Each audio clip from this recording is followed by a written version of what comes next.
So Councillor Barraclough, who's Cabinet Member for Planning, said there are too many shops in Oxford Street. Well, I certainly wouldn't say there's too many shops in Oxford Street. I think our challenge on Oxford Street is we have some shops that we wouldn't necessarily think contribute towards the district and what we're seeking to achieve in terms of our ambition. So I think the candy stores and others, that there's too many of them. We don't necessarily want them.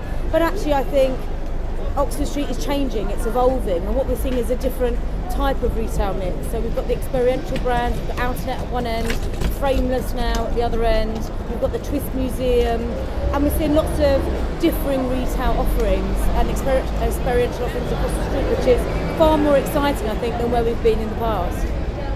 Were you disappointed when plans for pedestrianising Oxford Street were abandoned? I think pedestrianisation has been off the table now for a relatively long period of time. And I think we are really excited to be working with the council on their plans to transform Oxford Street. They're committed to doing something on Oxford Street, and as the private sector and as an USN company, we're really excited to work on them over the coming months and what that might look and feel like.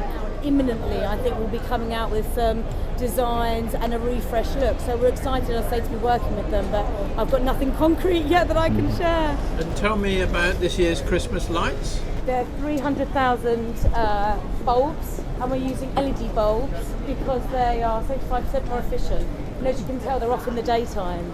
And what impact has the opening of Crossrail had? So we did some research through Colliers and looking at the TfL stats, and actually we're forecasting a genuine uplift over the next, till we get to 2031, which will contribute around 700 to 800 million in additional sales per year to the West End, because of the additional footfall, making it easy for people to come into the West End on the Elizabeth line.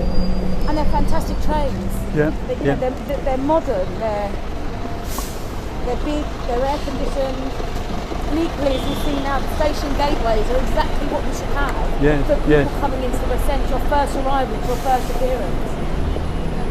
Our footfall in the West End plateaued at around 80% of 2019 levels. Right. But that's much more domestic. We've got a lot more people coming in. I think a lot more people are using that Elizabeth line to make their journeys in, and more comfortable journeys. So it's easing the whole pressure on the network and on the infrastructure, which is fantastic. Yeah. Tell me what has been happening since COVID. It's been generally recovering. Oxford Street looks very busy today. How's it going? Footfall is around 80% of where we were in 2019, but as I say, that is more domestic than we've ever had before. In terms of sales and conversion, that's better than it was before. So people that are coming are spending. Our forecast for the 8-week Christmas period is that the West End will generate 1.55 billion in terms of sales, which sounds a huge amount, and is up 24% to last year, but it's down 28% to 2019. So there's still some work to do there. And whilst we've got the domestic coming in, we're very aware of the recession, cost of living crisis, which I think is hitting families now, but even more so into the new year. So we really need to do more, and we urge the government to do more to get our international tourists back. Tax-free shopping, we were so almost there.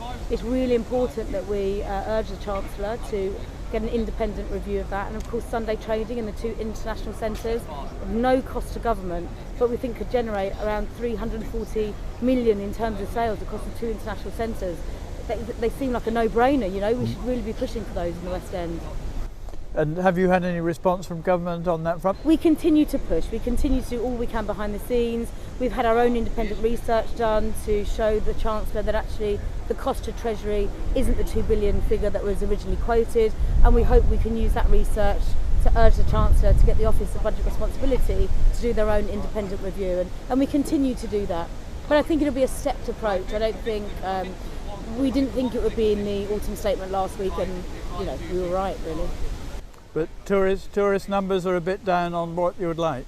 Tourist numbers are massively down on what we'd like. Don't get me wrong, they are returning, but not from all nationalities. And I think there's more we can do to make it the environment that they want to come to. If we want to be a global city, then we have to put in these measures to make us truly competitive. So we're in Hanover Square, and you can see the area here looks absolutely beautiful, albeit for some building works that continue. The new Elizabeth Line Bond Street station is just behind me. but we're already seeing, people are using it in their everyday lives, much more easily. So it's a nicer journey to work, less crowded in modern, up-to-date trains, and it's exactly what we should have for the West End. Yeah, so this used to be busy traffic here, didn't it? Yes, it did. Yeah. It's so hard to remember before, isn't it? I mean, this is a fantastic gateway into the West End, isn't it? The architecture, the artwork. What the yogurt mint? People coming in. People coming in. Bring them in. This is a fantastic addition, this little spot.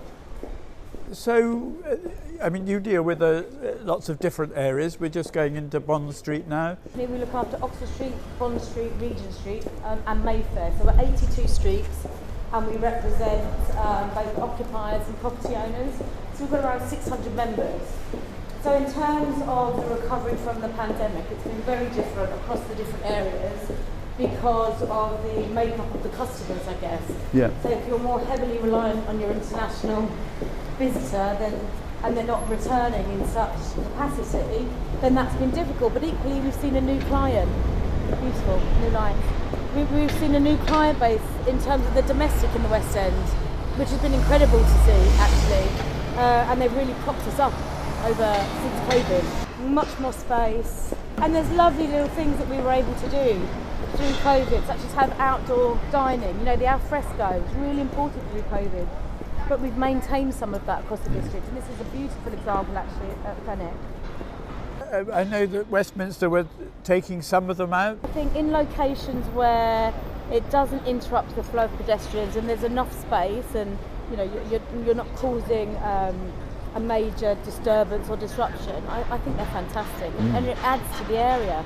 And actually, on Bond Street and in the area, we need more dining facilities so that people can come and dwell and enjoy the day, because that's what people want. Our workers have returned certainly more than in other areas, and they may well be condensing their days, if you like, into maybe 3 or 4 days as opposed to the 5. But when they're here, they seem to be enjoying the West End. So yeah. They're here, they're shopping, they're going out for after work drinks and for meals, which maybe when they were doing 5 days a week they didn't have the time to do or the energy to do. It's more of a treat coming in now because you don't have to be here 5 days.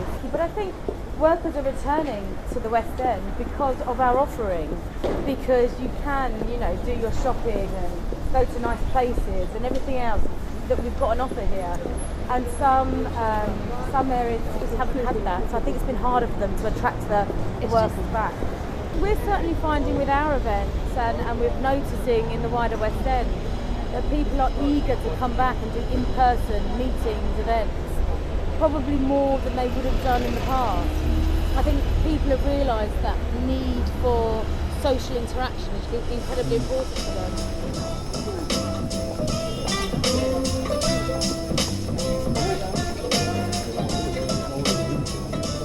So tell me about Regent Street then. So we were delighted actually through COVID that working with the Crown Estate we were able to extend the paving, so much more space for customers. It's temporary paving, but we hope that it will continue because I think, as you can tell, the streets are getting busy again and it's important that people can shop, feel safe and enjoy the area. So extended pavings, we've got some beautiful greening, as you can see. So I think these are really nice, important measures that actually we should see in the wider district.